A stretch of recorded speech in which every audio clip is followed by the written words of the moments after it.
Bismillahirrahmanirrahim. Assalamualaikum warahmatullahi wabarakatuh. Alhamdulillahi rabbil alamin. Wassalatu wassalamu ala asyrafil anbiya'i wal mursalin wa ala alihi wa ashabihi ajma'in. Raditu billahi rabba wa bil islami dina wa bi Muhammadin nabiyya wa rasulah. Rabbi shrah li sadri wa yassir li amri wahlul 'uqdatam min lisani yafqahu qawli. Allahumma ij'al jam'ana hadza jam'an marhuma wa tafarruqana min ba'dihi tafarruqan ma'suma. Kaum muslimin dan muslimat sidang jamaah subuh yang dirahmati Allah. Kita sudah memasuki surah Al-Qiyamah. Jadi Al-Qiyamah ini itu jenisnya Makkiyah. Jadi tidak ada perselisihan paham tentang Makkiyah dan Madaniyah. Kemudian juga tidak ada perselisihan paham masalah jumlah ayat. Jadi jumlah ayatnya 40. Karena nanti ada satu kitab itu namanya Fi Addi Ayyil Quran yang dikarang oleh Syekh Al-Andalusi. Ada sebagian surah dalam Al-Quran itu bisa bertambah, bisa berkurang jumlahnya. Bukan ayatnya yang bertambah, tidak. Tetapi nanti ada satu ayat yang panjang, itu dianggap 2 ayat. Ya, tetapi sebagian menganggap ayat itu walaupun panjang, tetapi tetap satu ayat. Ya. Jadi ini nanti bisa kita lihat di Fi Addi Ayyil Quran. Ini sepakat semua ulama itu kalau ayatnya adalah 40. Jadi tidak lebih dan tidak kurang. Ini sebab turun ayat ini. Ada seorang pemuda namanya Adi bin Rabi'ah. Jadi beliau mendatangi Rasulullah sallallahu alaihi wasallam. Jadi pertanyaan kepada Rasulullah, hari kiamat itu kapan? Pajan nurul kiamat. Kapan terjadinya, waktunya bagaimana keadaan hari kiamatnya? Kiamat itu kalau di dalam tafsir At-Tabari, beliau mengatakan seorang itu sudah berpisah roh dan tubuhnya ke kiamat. Ya, sudah kiamat bagi dia. Makanya kiamat itu versi tafsir Al-Qurtubi, kiamat itu beliau katakan dari seorang meninggal dunia, seorang berada di alam barzakh, seorang berada di padang mahsyar, seseorang itu dihisab, mizan, masukkan surga atau neraka, itu kiamat namanya. Tapi ada juga yang mengatakan kiamat itu ditandai dengan tiupan sangkakala yang pertama dan kedua. Kalau belum ditiup sangkakala yang pertama, belum kiamat. Dan kalau belum ditiup sangkakala yang kedua juga belum kiamat. Maka kiamatnya belum sempurna. Harus ada nafkhataini, 2 tiupan. Yang pertama mematikan semua manusia, dan tiupan yang kedua menghidupkan semua manusia. Makanya tiupan itu, sangkakala itu identik dengan 2, nafkhatul ula wa nafkhatul atsaniyah. Kita terserah mau ngambil yang mana. Jadi artinya al-qiyamah itu kalau di dalam bahasanya kiamah itu berdiri. Arti berdiri apa? Diluruskan semuanya yang belum beres ketika manusia di dunia. Ketika si A menzalimi si B, kemudian si B meninggal dunia, dia masih punya hak dia. Ya. Kenapa? Dia sudah dizalimi oleh orang lain. Makanya di al-qiyamah, qiyamah itu diluruskan kembali oleh Allah. Ada amal ibadah kita yang di dunia yang tidak dianggap oleh Allah, maka diluruskan kembali oleh Allah Subhanahu wa taala. Jadi jumlah ayatnya 40 ayat. Kita mulai. A'udzubillahi minasyaitonirrajim. Bismillahirrahmanirrahim. La uqsimu biyaumil qiyamah. Ya. Jadi ini ada posisi la, ini ada 2. Yang pertama apa? La ini adalah la zaidah. La ini la tambahan. Setiap yang namanya zaidah dalam Al-Qur'an itu tidak diterjemahkan. La uqsimu biyaumil qiyamah, maknanya apa? Uqsimu biyaumil qiyamah. Ya. Sebagian penafsir mengatakan setiap yang ada huruf dalam Al-Quran dia pasti punya makna, tidak mungkin bertambah zaidah, tidak mungkin zaidah. Ya. Makanya ada yang pendapat yang kedua, lam itu adalah lam taukid, ya, litakkidil qasam, untuk mentakkidkan kasam. La uqsimu biyaumil qiyamah, maknanya apa? Saya bersumpah kalau hari kiamat itu memang betul-betul ada. Ada di dalam satu tafsir lagi. Ini dimaknai dengan jadi ada kitab namanya Balaghatul Quran. Ini dimaknai dengan apa? La uqsimu biyaumil qiyamah. Bukan lam zaidah, ya. Dan bukan lam taukid. Tetapi apa? Dimaknai dengan makna terbalik. Ada contoh, ya. Jadi seorang itu sudah diperingatkan berapa kali? Kamu jangan balap-balap ya, jangan balap-balap ya. Kemudian terjadi kecelakaan. Kemudian apa kata orang tadi? Apa namanya? Apakah tidak saya kasih tahu sama kamu? Ya, itu kalimatnya kalimat tidak juga. Maknanya apa? Saya sudah kasih tahu berapa kali sama kamu, tapi kamu tidak mau dengar. Ini dimaknai dengan makna terbalik. Ini begitu juga. La uqsimu biyaumil qiyamah. Saya tidak bersumpah lagi dengan hari kiamat. Maknanya apa? Sudah berapa kali saya kasih tahu, kalian tidak percaya juga. Maknanya uqsimu biyaumil qiyamah. Ini dipahami dengan makna terbalik. Jadi ada di dalam Al-Quran itu kita bisa nanti melihat, tapi belum ada terjemahannya ini. Balaghatul Quran ya. Balaghatul Quran maknanya apa? Al-Quran itu memiliki nilai balaghah yang luar biasa, memiliki nilai-nilai sastra yang luar biasa, sehingga ketika Allah mengatakan masa lalu berlaku untuk masa depan. Ketika Allah cerita tentang masa depan, itu diungkapkan dengan masa lalu. Mana contohnya? Cerita tentang Fir'aun, cerita tentang iblis, padahal ceritanya kan masa lalu, tetapi dikemas di dalam Al-Quran masa depan. Ada apa sebenarnya? Ya. Jadi Allah di dalam kitab Balaghatul Quran itu disebutkan. Kenapa disebutkan masa depan? Karena ada Fir'aun masa depan yang akan lahir lagi. Ya. Maka diungkapkan seperti itu, walaupun ceritanya masa lalu. Kenapa cerita masa depan tentang surga dan neraka diungkapkan dengan kalimat past tense, ya, kalimat yang sudah lalu. Untuk apa? Untuk menguatkan lagi kalau surga dan neraka itu memang sudah ada dari dulu, walaupun belum kita masuk ke dalam surga atau ke dalam neraka. Ini namanya Balaghatul Quran. Jadi banyak kita jumpai dalam Al-Quran, la uqsimu bihadzal balad. Saya tidak pernah bersumpah dengan kota Mekah ini. Padahal Allah dalam surah lain, wattini wazzaituni wa turi sinin wa hadzal baladil amin. Saya bersumpah demi kota Mekah, kemuliaan kota Mekah. Ya. Jadi artinya apa? Allah pernah bersumpah dengan Mekah. Tetapi karena manusia itu tidak mau merespon, Allah mengatakan la uqsimu bihadzal balad. Saya tidak pernah bersumpah dengan kota Mekah ini. Maknanya apa? Sudah berapa kali saya kasih tahu, saya bersumpah tapi kalian tidak percaya juga. Wala uqsimu bin nafsil lawamah. Saya tidak pernah bersumpah dengan nafsul lawamah. Ini kelanjutan ayat. Padahal di ayat lain Allah bersumpah. Maknanya apa? Sudah berapa kali dikasih tahu, manusia tidak mau tahu, sehingga Allah mengatakan saya tidak pernah bersumpah. Maknanya saya bersumpah dengan hari kiamat. Berapa kali saya bersumpah tapi kalian tidak percaya. Kaum muslimin sedang jemaah yang dirahmati Allah. Kita lanjut ayat yang kedua. Wala uqsimu bin nafsil lawamah. Dan saya bersumpah dengan nafsul lawamah. Apa itu nafsul lawamah? Ini penafsir tidak berbeda tafsiran ya. Makanya penafsir mengatakan imma fi syarrin wa imma fi khairin. Lawamah itu bisa kebaikan, bisa kejahatan. Apa yang dimaksudkan kebaikan, kejahatan? An-nafsul lati talumu nafsaha imma fi khairin atau imma fi syarrin. Ini kata Imam Jalalain. Imam Sawi juga demikian. Nafsul lawamah, seorang itu bisa mencaci maki diri dia sendiri dalam hal kebaikan maupun kejahatan. Nanti akan kita lihat ketika sakaratul maut.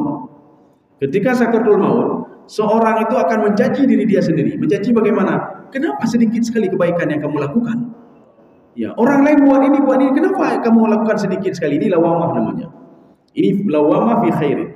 Dia mencaci diri dia sendiri, kenapa sedikit berbuat kebaikan. Satu. Ketika nanti dibangkitkan di padang mahsyar begitu juga. Kenapa sedikit sekali buat kebaikan?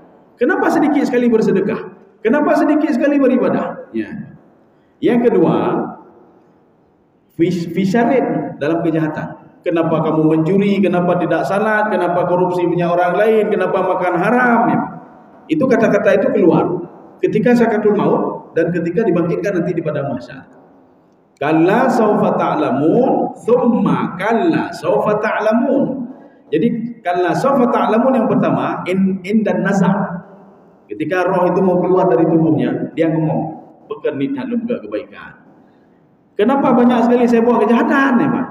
Jadi lawamah itu imma fi khairin atau imma fi syarrin. Satu. Yang kedua, tsumma kalla sawfa ta'lamun.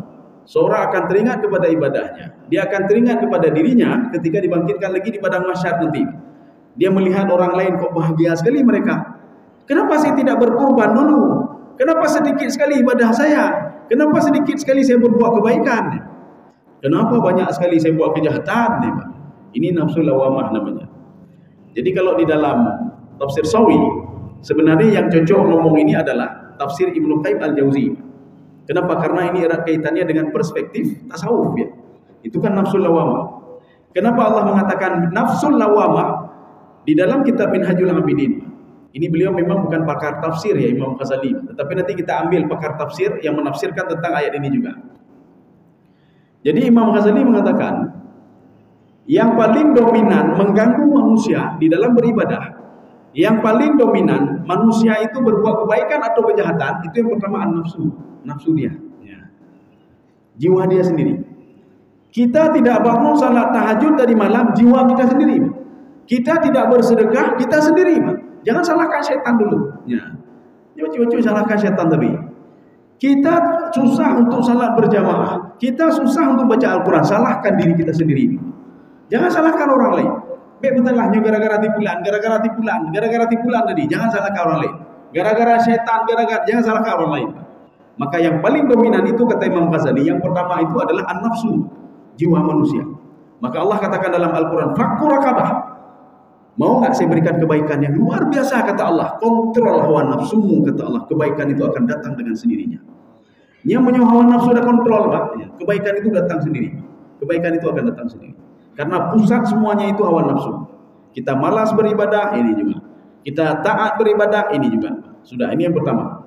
Yang kedua itu syaitan. Ya, baru syaitan ya Pak. Tapi hebatnya syaitan, dia menggunakan seluruh fasilitas untuk menggoda manusia. Dia gunakan nafsu untuk menggoda manusia. Ketika nafsu ini condong kepada kejahatan, syaitan berbisik, "Cok laju, nak ya, nampak terus ya." Ketika nafsu condong untuk berbuat maksiat, nafsu condong untuk makan haram, maka syaitan berbisik kepada dia, "Ambil terus, kapan lagi? Semasa ada mata mudibnya. Waktu masih hidup, ambil terus, nanti kalau udah mati kapan lagi kamu ingin bersenang-senang di dunia ini?" Itulah keunggulan syaitan. Dia bisa memanfaatkan semuanya. Yang ketiga, al-khalqu, manusia.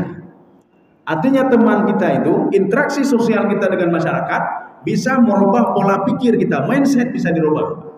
Kita seorang contoh anak dengku, jadi dia anak tengku, anak ulama, tetapi ketika bergaul dengan orang yang tidak beres, pola pikir dia bisa berubah.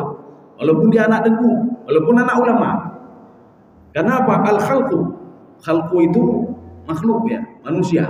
Artinya manusia bisa merubah pola pikir seseorang. Kemudian yang terakhir, dunia, ya, dunia. Di situ masuk harta, jabatan dan lain sebagainya. Harta bisa merubah pola pikir seorang. Seorang konsisten dengan ininya, tetapi ketika ada harta bisa hilang semuanya. Ada jabatan bisa hilang semuanya. Ada jabatan, ada harta, ibadah-ibadah sudah susah deh. Sulit untuk beribadah. Kalau dulu enak beribadah, sekarang tidak enak beribadah lagi. Dia ketika beribadah teringat kepada hartanya, teringat kepada jabatannya. Ini jadi pecat bagi-bagi. Ya, namanya. Kaum muslimin sedang jemaah yang dirahmati Allah. Makanya an-nafsu itu pada posisi yang pertama. Sekarang kita lihat kajian tasawufnya.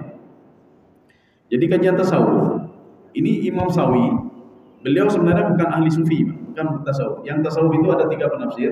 Ini paling minimal salah satunya Ibnu Arabi, kemudian Al-Qushairi, kemudian satu lagi tafsir Ibnu Qayyim Al-Jauzi. Ini beliau mengadopsi dari mereka. Beliau mengadopsi dari mereka. Apa kata Imam Sawi? Wa'lam anna sufiyah qasamun nafsa ila sab'ati aqsam. Nafsu itu ada 7. Ya, nafsu itu ada 7. Yang pertama namanya nafsu al-ammarah. Jadi ini ammarah, nafsu ammarah itu ammaratun bisu. Nafsu yang selalu dipenuhi dengan kejahatan-kejahatan. Lain hanya ammarah ini. Tidak ada lain kecuali kejahatan. Berbuat ini, berbuat apa, curang kepada orang lain, itu ammarah itu. Ammaratun bisu. Tidak ada ammaratun bil khair, tidak ada. Maka ammarah itu selalu yang kejahatan. Makanya setan itu memanfaatkan seluruhnya.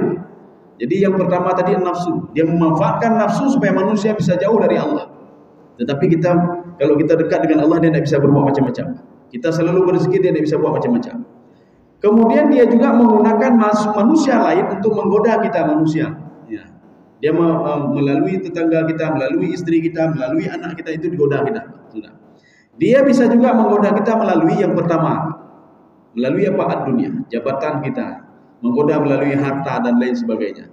Jadi dia diberikan kesempatan oleh Allah, gunakanlah fasilitas ini, walaupun dia pada posisi yang kedua. Tetapi sebenarnya dengan setan itu mudah sekali. Inna kaidah syaitani kana dha'ifa. Pengaruh setan itu sedikit sekali. Cuma yang paling kuat itu nafsu kita. Setan cuma berbisik saja dia. Ya. Dia berikan pilihan-pilihan. Kalau kamu tidak ini, maka kamu tidak bukan begini nanti. Korupsi aja terus, tidak apa-apa. Nanti kan bisa minta maaf. Nanti bisa bertaubat. Ya. Kaum muslimin sedang jamaah yang dirahmati Allah. Ini yang pertama. Yang kedua, ya ini disebutkan sih, la ta'muru bi khairin aslan. Itu nafsu ammarah tadi tidak pernah menyuruh kepada kebaikan. Makanya kalau kita cenderung berbuat kejahatan, ini pagi ini kita berbuat kejahatan, tidak ada lain, itu nafsu ammarah. Kalau kita ingin mengenal nafsu ammarah, biasanya nafsu ammarah yang mendakdu hati dan suruh minum paulenya, itu sudah nafsu ammarah. Ammaratun bisu. Seorang ketika marah begitu juga, ammaratun bisu. Ya. Maka nafsu ammarah itu dikenal itu hati mendakdu, kemudian oleh tubuh, kemudian ini dia tidak pernah menyuruh kepada kebaikan. Ini yang pertama. Kemudian yang kedua, nafsul lawamah wa hiya allati talumu sahibaha wa in kana mujtahidan fi khairin. Jadi nafsul lawamah seperti yang kita jelaskan tadi, ini yang kedua, adalah nafsu yang mencaci maki diri dia sendiri. Wa in mujtahidan fi khairin, walaupun dia sudah bersungguh-sungguh berbuat kebaikan. Ketika dia sudah berbuat kebaikan semaksimal mungkin, kemudian dia melihat orang lain, kok bahagia sekali dia, waduh kebaikan dia lebih banyak daripada saya. Kenapa sedikit sekali saya buat kebaikan? Ya, ini namanya nafsu lawamah. Jadi lawamah itu bisa di kebaikan, bisa di kejahatan. Sekarang yang ketiga. Yang ketiga, nafsu malhamah. Nafsu malhamah itu apa? Inilah yang dijelaskan oleh Allah Subhanahu wa taala. Nafsu yang diilhami oleh Allah kebaikan dan kejahatan. Inilah namanya potensi jiwa. Setiap manusia itu diilhamkan oleh Allah, diajarkan oleh Allah untuk berbuat kebaikan dan berbuat kejahatan. Jadi Allah ajarkan begini, kebaikan begini ya, kalau kamu lakukan maka akan dapat rahmatku dan kamu nanti akan aku masukkan ke dalam surga, kata Allah. Begitu juga diajarkan kejahatan. Ini kejahatan ya. Kejahatan itu begini. Kalau kamu berbuat zina, kamu berbuat ini, kamu mencuri, kamu menzalimi orang lain, maka akan datang kemarahanku dan kamu akan saya masukkan ke dalam neraka. Itu potensi itu ada dalam jiwa manusia. Makanya setiap nanti ada kejahatan, itu direspon terus oleh ini. Setiap ada kebaikan langsung direspon. Makanya kenapa Allah menyuruh kita dakwah terus. Kenapa? Nggak perlu ini kita. Di setiap tubuh manusia itu ada yang merespon, ada yang tidak merespon. Kenapa? Karena ada potensi kebaikan, ada potensi kejahatan dalam tubuh dia. Kalau seandainya potensi kebaikan itu merespon, maka orang itu dia akan patuh dan taat pada Allah. Kalau saat itu dia akan patuh dan taat pada Allah. Kalau seandainya potensi negatif yang merespon, maka orang itu tidak akan pernah mendengar Allah Subhanahu wa taala. Maka semua kita kontrol semuanya. Kita kontrol. Jangan ada kejahatan dalam tubuh, maka kita respon seluruh kebaikan-kebaikan. Ketika seseorang melakukan kebaikan-kebaikan, maka tubuh ini akan terbiasa, mulazamah namanya. Makanya ibadah enak, baca Quran enak, tahajud enak, semua enak, bersedekah enak, semua enak. Begitu juga kebalikannya. Orang yang memancing potensi kejahatan dia, maka kebaikan tidak enak lagi sama dia. Akhirnya apa? Yang enak kejahatan saja. Mencuri enak, semengegok mangat, temenagok mangat, kueh kegok mangat, cuatagok mangat, makan haram juga enak, semua enak. Kenapa? Dia dulu sudah membangun potensi negatif dalam tubuh dia, bukan potensi yang positif. Ini namanya nafsu malhamah. Artinya nafsu yang diberikan potensi oleh Allah Subhanahu wa taala, fa'alhamaha fujuraha wa taqwaha. Saya berikan ilham di dalam tubuh manusia. Ya. Jadi makanya nanti kenapa ada istilah begini? Ada mencari Allah ya. Ada seorang mencari Tuhan, mencari Allah. Itu ketika dia cari, kenapa? Potensi tubuh dia menuntut dia untuk mencari. Kamu ada yang menciptakan kamu. Kamu ada yang memberikan rezeki kepada kamu. Tak mungkin kamu ada begitu saja. Maka dia terus belajar, terus belajar. Ketika dia ketemu potensi yang baik itu muncul, sehingga dia taubat kepada Allah Subhanahu wa taala. Kaum muslimin sedang jemaah yang dirahmati Allah. Ini nafsu malhamah namanya. Maka di dalam ayat lain, wa hadainahun najdain. Saya ilhamkan seseorang itu dua jalan, jalan kebaikan, jalan kejahatan. Maka Allah katakan, pilihlah jalan kebaikan wahai hambaku, kata Allah Subhanahu wa taala. Pilihlah jalan kebaikan. Kalau kamu pilih kejahatan, maka kamu akan seperti ini, seperti ini. Ya, ini sama seperti kita ambil flash disk ya, atau hard disk, kita masukkan ke dalam laptop. Di dalam laptop itu sudah ada semuanya. Ada antivirus. Ketika kita masukkan langsung dideteksi. Ini tidak bagus. Kita begitu juga. Antivirus sudah ada dalam tubuh kita. Ketika kita tahu tentang korupsi dan lain sebagainya, tubuh kita mengatakan itu tidak baik itu. Baik di tubuhnya. Tetapi kita memaksa diri untuk menerima korupsi itu. Kita memaksa diri untuk berbuat kejahatan. Kita memaksa diri sehingga apa? Kejahatan dalam tubuh kita muncul terus. Virusnya muncul terus. Akhirnya apa? Tubuh kita bervirus. Ya, nah. Kalau tadi tidak, dia tolak. Mandu haji. Makanya nanti ada upgrade antivirus. Ya, begitu juga ada upgrade kita, Pak. Kita upgrade keimanan kita. Iman itu kadang-kadang bertambah, kadang-kadang berkurang. Hari ini kita berbuat maksiat, berarti iman kita berkurang. Hari ini kita patuh dan taat pada Allah, berarti iman kita terus bertambah. Ya. Maka tidak perlu heran kalau ada seorang itu di pagi hari dia menjadi ulama tengku, di sore hari sudah kafir dia. Ya. Pagi hari taat dan patuh kepada Allah. Sore hari itu menagop, ibu gop, dengki gop, cuaca gop, atau sebaliknya kata Rasulullah. Di sore hari dia baik sekali, patuh dan taat. Ketika besok paginya dia berbuat maksiat lagi. Ya. Ini nafsu yang ketiga. Yang keempat, Arabi al-mutmainnah. Wahiyya allati itma'annat billah wa sakanat. Nafsu yang tenang sekali kalau dia beribadah. Kalau belum beribadah belum tenang lagi. Kita kalau ingin tahu nafsu mutmainnah kita ini main atau tidak main, coba lakukan salat dulu. Habis salat kalau dia masih tetap, berarti mutmainnah golongan berarti. Kalau kita ingin mengetahui lagi, bersedekahlah. Ketika bersedekah jiwa ini tenang sekali, berarti mutmainnah sudah ada sama diri kita. Ya, ini nafsu mutmainnah. Tapi ini bukan level-level kita nih, Pak. Hantang gua pedanya, Pak. Ketika seorang mencaci maki kita makin bertambah tenang kepada Allah. Ini bukan level kita juga. Kita kalau dicaci maki moral lainnya makin dengki nih, Pak. Makin penengian.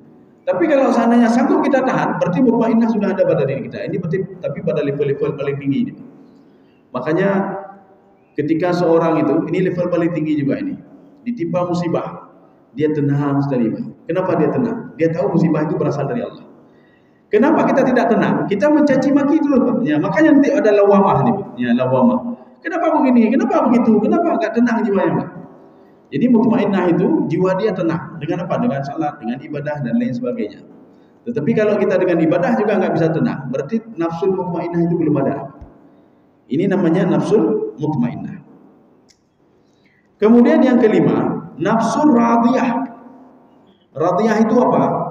Dia ridha terhadap keputusan Allah. Ketika diberikan rezeki sedikit, ridha dia, Pak. Ya, saya ridha, saya terima ya Allah. Engkau sudah menguji saya ya Allah. Ya, anak. Ketika tidak diberikan jabatan, ridha juga, saya ridha. Ya, anak, saya ridha. Ketika diberikan musibah juga saya ridha ya Allah. Kenapa? Saya tahu musibah itu berasal dari Engkau ya Allah. Engkau akan mendidik saya ya Allah. Ini nafsu radiyah namanya. Lu ridha. Apapun ya Allah, lu ridha ya Allah. Nabi Muhammad tidak pernah keluar dari mulutnya, ya Allah, lu Nabi ya Allah. Kenapa selalu orang ini mencaci maki saya, orang begini, begitu saya selalu susah ya Allah? Tidak pernah. Nabi Muhammad masih menganggap itu apa? Allah makin sayang kepada saya.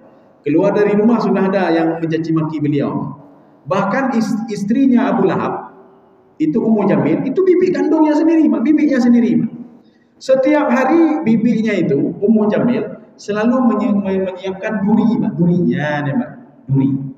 Jadi duri ini selalu dia letakkan di sebuah tempat yang dimana Rasulullah lewat. Bahkan dia menghabiskan hartanya untuk menganiaya Rasulullah Sallallahu Alaihi Wasallam. Ya. Nabi Muhammad tidak pernah berdoa kepada Allah, ya Allah, bukan ku bibi lo ya Allah. Kenapa paman saya begitu ini sama saya ya Allah? Tidak ada. Tidak pernah. Artinya apa? Beliau ridha, Pak. Ridha bagaimana? Beliau ridha kalau ini semua adalah ujian dari Allah. Beliau ridha kalau ini untuk apa? Untuk memberikan ibrah dan pendidikan kepada Rasulullah sallallahu alaihi wasallam. Kan pendidikan. Bagaimana hidup itu? Ya. Kaum muslimin sedang jemaah yang dirahmati Allah. Ini radhiyah. Kemudian selanjutnya yang keenam, nafsul mardiyah. Ya, ini sudah level tinggi lagi. Kalau kita sudah ridha keputusan Allah, Allah ridha sama kita. Kalau Allah ridha pada kita, sama seperti orang tua, kalau sudah sayang kepada anaknya, apapun yang diminta akan diberikan. Ya. Kenapa? Karena anaknya patuh dan taat pada orang tuanya. Makanya ketika anak itu patuh dan taat pada orang tua, tidak macam-macam dia. Ketika orang tua yang katakan ini kamu harus begini, kamu begini, nanti kamu begini, dan jangan dia patuhi semuanya. Ketika itu orang tuanya juga sudah sayang luar biasa kepada dia. Seorang kalau ingin Allah ridha kepada dia, maka ridhalah terhadap keputusan Allah. Makanya ketika Allah katakan salatlah kamu, puasalah kamu, ya dengar aja Pak, saya ridha ya Allah. Diberikan musibah, saya ridha ya Allah. Kenapa ridha? Karena itu berasal dari Engkau ya Allah. Kalau kita sudah ridha, maka Allah ridha juga. Ya, kalau kamu minta apa akan saya berikan kata Allah. Maka kenapa para sahabat itu digelar dengan radhiyallahu anhu wa radu an. Ya, sahabat itu ridha dengan keputusan Allah, maka Allah juga ridha terhadap apa yang dia minta, diberikan semua oleh Allah Subhanahu wa taala. Nafsu yang terakhir, nafsul kamilah, hiya maratibul maratib. Ya. Ini kalau istilah ahli sufi ini tasawuf, nafsu yang paling tinggi itu namanya nafsu al-kamilah, nafsu sempurna. Semua ada sama dia. Tumakninah ada sama dia, radiyah ada sama dia, mardiyah ada sama dia. Tapi dalam konteks yang positif ya, amarah yang ada sama dia. Jadi radiyah dia ridha, Allah ridha sama dia. Kemudian ini nafsul kamilah namanya. Kaum muslimin sidang jamaah yang dirahmati Allah. Kita lanjut. Ini dua sumpah ini. Ya. Setiap Allah bersumpah dalam Al-Quran itu ada jawab sumpah. Ya. Nah jawab sumpah ya. Wattini wazzaituni wa turi sinina wa hadzal baladil amin laqad khalaqnal insana fi ahsani taqwim. Allah bersumpah demi buah tin, demi buah zaitun, demi ini, demi itu, demi bukit Tursina, demi kota Mekah. Apa isi sumpahnya? Laqad khalaqnal insana fi ahsani taqwim. Manusia saya ciptakan sebaik-baik bentuk, sesempurna-sempurna bentuk. Dari Nabi Adam dulu sudah sempurna sampai sekarang masih sama kesempurnaannya seperti Nabi Adam alaihissalam. Artinya tidak pernah kurang. Tidak pernah nanti ketika pada Nabi Adam, Nabi Adam urung jamun jantung belum sempurna loh. Hana, Nabi talah nih. Oh ini urung jamun jaroh hana sempurna loh, belum bisa berbuat begini begitu tidak. Dari dulu sudah sempurna. Kalau ciptaan manusia kan tidak. Mobil dulu tidak bisa begini, sekarang sudah bisa. Mobil dulu tidak ada remote, sekarang sudah ada remote. Mobil dulu tidak bisa dikendalikan jarak jauh, sekarang sudah bisa. Artinya apa? Perkembangan teknologi, perkembangan akal manusia. Tetapi ciptaan Allah Subhanahu wa taala tidak sama seperti ciptaan manusia. Ini artinya jawab. Ini begitu juga. Ada satu versi tafsir mengatakan ketika Allah bersumpah demi hari kiamat, saya bersumpah demi hari kiamat. Saya bersumpah demi nafsu manusia itu kata Allah Subhanahu wa taala. Jawab sumpahnya apa? Jawab sumpahnya, sebagian penafsir mengatakan tidak diletakkan di sini, tetapi dimunculkan di dalam tafsir. Apa ininya? La tub'atsunna. Kalian akan dibangkitkan nanti di padang mahsyar. Ya. Saya bersumpah dengan hari kiamat. Artinya begitu dahsyat di hari kiamat itu. Saya bersumpah dengan nafsu kalian kata Allah. Begitu dahsyatnya nafsu ini. Sehingga nafsu ini bisa membawa manusia kepada kebaikan dan bisa membawa kepada kejahatan. Begitu dahsyatnya dia. Ya. Jadi makanya kita kontrol nafsu ini. Maka sumpah jawab sumpahnya, hari kebangkitan itu pasti ada kata Allah. Sudah, ini penafsir yang pertama. Penafsir yang kedua, jawab sumpahnya ada di dalam ayat ini. Apa jawab sumpahnya? Ayah sabul insanu allan najma'a 'idhamah. Ya. Jadi ini namanya istifham ingkari namanya. Banyak manusia mengingkari kalau nanti akan dibangkitkan di padang mahsyar. Ya, jadi maka ini jawabnya. Maka Allah bersumpah kalian akan saya bangkitkan di padang mahsyar nanti. Kalian ada kehidupan hidup setelah mati. Jika kita mati, kita akan menunggu mati ini. Setelah mati ada kehidupan lagi kata Allah Subhanahu wa taala. Walaupun ada yang tidak percaya, hanya bertih, dia enggak percaya. Kaum muslimin sedang jemaah yang dirahmati Allah. Pada suatu hari, ya, ini iktibar ya, cerita Bani Israel iktibar. Artinya Allah ingin menampakkan ada hidup setelah mati. Kaum Nabi Musa alaihissalam itu ada 12. Ithna asyara asbatan umama, 12 kaum. 12 kaum ini, satu kaum kan ada pimpinan-pimpinan kelompok. Jadi kelompok pertama pimpinannya sudah tua, ya, debat kedua ya. Dia punya anak, satu orang anak laki-laki. Dan dia juga punya satu anak sepupu dia, ya. Anak abang atau anak adik beliau. Jadi yang satu lagi mengatakan dalam hati dia, ini kalau seandainya mati paman saya nanti, hartanya akan habis ke adik, ke anak kandungnya. Bagaimana caranya supaya tidak ini? Akhirnya dia bunuh anak kandung itu. Ketika dia bunuh, dia ambil mayatnya ini diletakkan di tengah kota. Yang membunuh itu dia melapor ke Nabi Musa alaihissalam. Wahai Musa, sepupu saya sudah meninggal. Saya mau menuntut balas. Padahal yang bunuh dia. Saya mau menuntut balas. Akhirnya apa? Nabi Musa, siapa ini pembunuhnya ini? Dikumpulkan semua kaumnya, 12 kaum itu. Ditanya, apakah kamu? Tidak. Kami tidak membunuh, kami tidak membunuh. Ya. Akhirnya apa? Mereka ribut satu kaum dengan kelompok yang lain. Kelompok ini menuduh kelompok itu membunuh. Ini begitu juga. Kalian yang membunuh, kalian yang membunuh. Akhirnya apa kata Allah? Wahai Musa, kamu siapkan satu ekor sapi. Kamu sembelih sapi itu. Nabi Musa tidak pernah bertanya-tanya untuk apa sapi. Tidak pernah bertanya untuk apa sapi. Maka ini juga memberikan sinyal kepada kita. Ketika diberikan perintah oleh Allah, jangan pernah bertanya. Karena itu benar perintah Allah. Jangan pernah bertanya kenapa harus puasa dulu di bulan Ramadan. Kenapa tidak di bulan Rajab saja? Kenapa tidak di bulan Syaban saja? Ya, tidak perlu tanya-tanya. Kenapa Idul Fitri itu di bulan ini setelah Ramadan? Kenapa Idul Adha begini-begini? Tidak perlu tanya kita. Kita jalankan terus perintah Allah. Aqimis shalah wa atu zakah. Dirikan salat dan bayar zakat. Kalau salat saja boleh enggak ya Allah? Beda yang jalankan saja. Allah ingin melihat sejauh mana kepatuhan kita. Ingin melihat sejauh mana keingkaran kita kepada Allah Subhanahu wa taala. Nabi Musa patuh pada Allah. Artinya apa? Jangan kita pikir nanti itu sebagai wasilah, tidak. Ya. Nabi Musa tidak bertanya, ada apa dengan sapi? Ini kan pembunuhan, ada apa dengan sapi? Setelah dia sembelih sapi itu, Allah mengatakan, faqul nadribuhu bi ba'dihha. Kamu potong sebagian tubuh sapi itu, kata Allah. Nabi Musa juga tidak bertanya untuk apa potong sebagian tubuh. Ada yang mengatakan telinga, ada yang mengatakan kaki sapi. Ada yang mengatakan apa? Sebagian daging sapi. Tetapi kebanyakan penafsir mengatakan paha sapi. Ketika dipotong pahanya, apa kata Allah lagi pada Nabi Musa? Faqul nadribuhu bi ba'dihha. Sekarang kamu pukullah itu sapi tadi kepada mayat tadi. Coba kamu pukul. Nabi Musa juga tidak bertanya kepada Allah, dia pukulnya. Ketika dia pukul, orang tadi bangun, ibadah. Yang mayat tadi itu yang sudah mati, dia bangun, duduk di depan Nabi Musa dan dia ngomong siapa pembunuhnya. Ketika selesai ngomong siapa pembunuhnya, dia tertidur kembali. Ya. Ini memberikan sinyal kepada kita. Yang pertama, pendidikan. Kita harus patuh dan taat kepada Allah, apapun perintah Allah. Tetapi kalau kita ingin mengetahui ada orang mati juga, tathil mau. Nabi Musa pernah berbuat seperti ini. Tak cocok pak, tak tepat dia. Ya, Mbak. Bukan dia yang bangun, keluarganya yang bangun membunuh kita. Macam-macam dalam. Jadi artinya apa? Mayat. Hai Nabi Musa lagi beda ya, Pak. Nabi Musa menyuruh apa? Allah menyuruh Nabi Musa sejauh mana ketaatan Nabi Musa pada perintah Allah. Ini jangan kita samakan ya tathil mau. Ambil paha lembu kita pukul mayat supaya dia bangun kembali. Tidak bisa. Ya, satu. Yang kedua, Allah ingin menampakkan. Coba lihat. Tadi dia kan sudah mati kata Allah. Kemudian apa? Saya kembalikan lagi rohnya.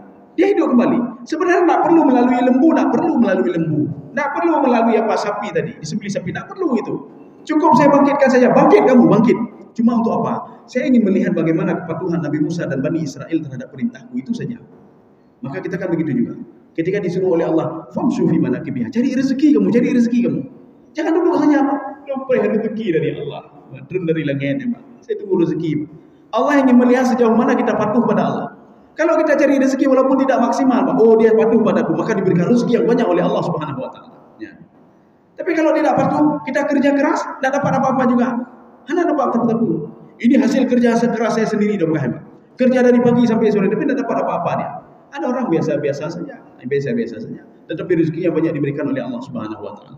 Sebenarnya masalahnya apa? Rezeki saya yang berikan. Yang jelas kamu patuh saja kepadaku, kata Allah. Patuh saja kamu. Kamu lakukan perintahku. Kalau kamu lakukan perintahku, apapun aku berikan. Tapi masalahnya kamu tidak patuh kepada perintahku, kata Allah. Kamu ingin banyak rezeki. Ya Allah, najur rezeki kalau terbayangkan. Ya Allah, najur rezeki kalau kau dengki ke kau. Allah mengatakan jangan buat ini, tapi kita lakukan juga. Bagaimana mau dapat rezeki dari Allah Subhanahu wa taala? Ya. Kemudian Allah ingin menampakkan juga hari kebangkitan itu saya bisa menghidupkan orang setelah mati. Dia sudah mati. Secara ini kan tidak mungkin lagi, tubuh sudah berpisah, tapi saya bisa mengembalikan roh kepada dia, kepada tubuh tadi. Ya, ini sama seperti ini. Jadi makanya ini sebagai penutupnya. Kita tutup dengan ayahsabul insanu allan najma'a idhamah. Ini ada dua tafsiran. Tafsiran yang pertama, al-insan itu ditafsirkan Nabi Adam alaihissalam. Ya, Nabi Adam. Kemudian satu lagi al-insan itu untuk semua manusia yang ingkar. Ya, semua manusia yang ingkar pada Allah. Kita sudah membahas beberapa pertemuan yang lalu. Dalam Al-Quran itu pengungkapan kata manusia bisa dengan al-insan, bisa dengan an-nas. Apa bedanya an-nas sama al-insan? Kalau al-insan itu selalu menjurus kepada makna negatif. Ya. An-nas makna positif. Mana contohnya?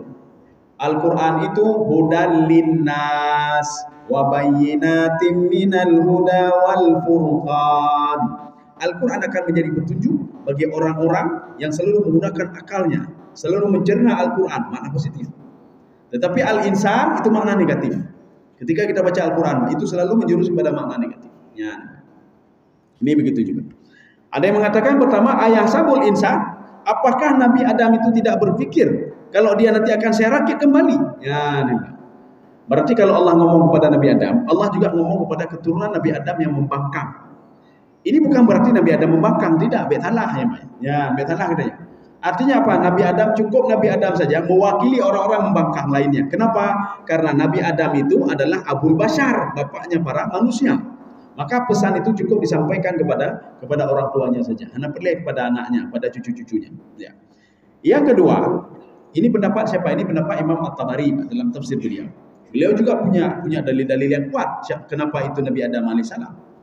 Penafsir selanjutnya menafsirkan, ayahsabul insan, apakah manusia akan mengira, manusia yang mana? Manusia ini semuanya yang ingkar terhadap hari kebangkitan. Makanya kalau kita ingin lihat orang ingkar kepada hari kebangkitan, itu orang buat maksiat. Kalau dia tahu akan dibangkitkan di padang mahsyar, dia akan hidup kembali, hidup setelah mati, dia tak mau buat maksiat. Dia takut buat maksiat. Hai pekahanan itu bercurang, umayo lho. Ini kalau dibangkitkan nanti diminta pertanggungjawaban bagaimana? Ya. Maka sangat simpel sekali dikemas dalam Al-Quran. Ketika Allah berdialog dengan Nabi, ara'aital ladzi yukadzibu biddin, fadzalikal ladzi yad'ul yatim wa la yahuddu 'ala ta'amil miskin. Ya. Wahai Muhammad, kamu tahu enggak? Atau mau tahu enggak kamu? Ya. Orang-orang yang tidak yakin kepada hari kebangkitan. Jadi Yaumuddin itu bukan hari agama, jangan salah. Kita sebagian mengartikan, di dalam Al-Quran semua mengartikan seperti itu. Ara'aital ladzi yukadzibu biddin. Tidaklah kamu melihat orang yang mendustai agama? Gimana mendustai agama? Ini akan membawa kepada pemahaman yang lain. Ad-din itu ada dua. Al-amal, al-jaza. Jaza itu balasan. Maka balasan itu mana? Itulah hari kiamat, hari kebangkitan. Ara'aital ladzi yukadzibu biddin. Wahai Muhammad, kamu tahu enggak? Saya beritahukan kamu orang-orang yang mendustai hari kebangkitan. Salah satunya apa? Yadu'ul yatim. Yadu'ul yatim, membiarkan anak yatim begitu saja. Kenapa dia biarkan begitu saja? Kalau dia yakin kepada hari kiamat, yakin hari kebangkitan, maka dia tidak mau melakukan hal seperti itu. Ini mewakili yang lain. Ini dalam ilmu balaghah, itu namanya majaz mursal alaqah juz'iyah. Sampelnya satu tetapi berlaku untuk semuanya. Sampelnya satu tapi mewakili sampel-sampel yang lain. Ya. Ini maksudnya apa? Allan najma'a idhamah. Ini idhamah itu tulang. Apakah kalian tidak yakin? Manusia yang ingkar itu pasti tidak yakin, kata Allah. Nanti tulang belulang manusia itu akan saya rakit satu-satu kembali. Dan dia kembali seperti manusia. Jadi artinya apa? Ketika kita meninggal dunia, waktu bangkit, nanti ada yang bertanya begini. Kita waktu bangkit, dulu ganteng, waktu bangkit berganteng lah. Sama, anak berubah. Saya sebelum bangkit hitam kulit, hitam. Waktu bangkit berkaputih, hitam cik macam, hitam ada berkebu. Oh, saya cacat kaki saya. Ketika dibangkitkan apakah cacat juga? Cacat juga. Ketika nanti cacat dalam arti bukan cacat apa namanya yang hal-hal negatif, tidak. Ya, jadi hal negatif bagaimana? Seorang dibangkitkan dalam keadaan cacat dan buta, bukan itu. Itu lain lagi nanti. Artinya apa? Allah ingin membangkitkan manusia dengan struktur tubuh yang sama. Untuk apa? Supaya nanti mudah ditanya kembali oleh Allah. Di tangan ini, contoh tangan kayaknya jadi nggak ada lagi, Pak. Ini, nggak ada lagi satu. Apakah dibangkitkan? Nggak ada juga lagi. Iya, nggak ada lagi, Pak. Satu ini nggak ada lagi, Pak. Ya. Ketika itu Allah bertanya kepada kaki, kepada tangan dan lain sebagainya. Apakah kamu berbuat maksiat? Ya. Ini buktinya kalau tangan itu tangan dulu, bukan tangan yang baru. Tangan akan menjawab, ya Allah, saya dulu berbuat maksiat, saya bersedekah, saya buat ini. Tangan yang menjawab. Kalau seandainya dibangkitkan dengan tangan yang baru, maka tangan akan mengatakan begini. Oh, itu saya pemain baru ya Allah. Tanya sama pemain lama, ya Mbak. Ini saya tangan baru, semua baru, onderdil baru, ya Mbak. Telinga baru, semua baru. Saya tidak mau tahu masa lalu saya, ya Mbak. Saya tidak melihat maksiat karena baru saya. Makanya ketika dibangkitkan di padang mahsyar, mata ini mata dulu. Mata yang menangis ketika kita berdoa kepada Allah. Mata yang melihat maksiat, mulut begitu juga. Mulut yang demenak agak, mulut yang berzikir kepada Allah, tangan begitu juga. Tangan yang menzalimi orang lain, tangan yang menegarakan kepada Allah yang minta sesuatu kepada Allah. Tangan yang sama, mulut yang sama, perut yang sama, yang makan haram atau makan yang baik, kaki yang sama, maka hati-hati kita. Walaupun kita tidak ada yang melihat, yang paling dekat ini akan menjadi saksi di padang mahsyar nanti. Kita makan haram, hana to kalian, Mbak. Hana to kalian, Mbak. Walaupun kita hana yakin, kita nak yakin. Panina malaikat hana yakin kan? Walaupun kita tidak yakin kepada kedua malaikat ini, yakinlah anggota tubuh kita menjadi saksi nanti di padang mahsyar. Kalau kita makan haram, kalau kita berbuat kebaikan, kalau kita bersedekah, kan tidak ada yang tahu, Pak, tapi tangan ini akan bersaksi di padang mahsyar nanti. Kaum muslimin sedang jamaah yang dirahmati Allah. Ini idhamah di sini. Sebagian penafsir ini diantaranya salah satunya apa? Tafsir Ibnu Asyur, tafsir Zamakhsyari. Satu lagi apa? Ada tafsir Ibnu Asyur dan Zamakhsyari, dua tafsir ini. Mereka sepakat kalau ini adalah makna majas. Arti majas apa? Bukan tulang saja yang dirakit, tetapi apa? Daging-daging juga dirakit menjadi manusia yang sempurna. Saya rasa cukup sekian saja. Mudah-mudahan ada manfaatnya bagi saya sendiri dan jemaah sekalian. Subhanakallah bihamdika asyhadu an la ilaha illa anta astaghfiruka wa atubu ilaik. Assalamualaikum warahmatullahi wabarakatuh.